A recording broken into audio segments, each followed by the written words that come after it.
大家好，我是小赵。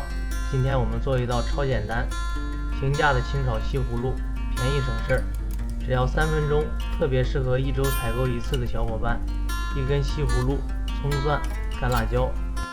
用到的调味品有生抽、盐、鸡精、醋、玉米淀粉。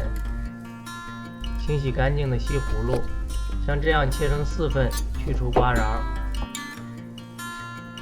这样做炒的时候汤水少，然后切成3毫米左右的薄片，太薄容易变软。切好后撒上少许食盐，腌制10分钟。这一步能保证西葫芦的脆爽的口感。腌制好以后，用水清洗2遍，尽可能的沥干水分。接下来把葱、蒜、干辣椒切好备用。配置水淀粉半勺淀粉2勺水。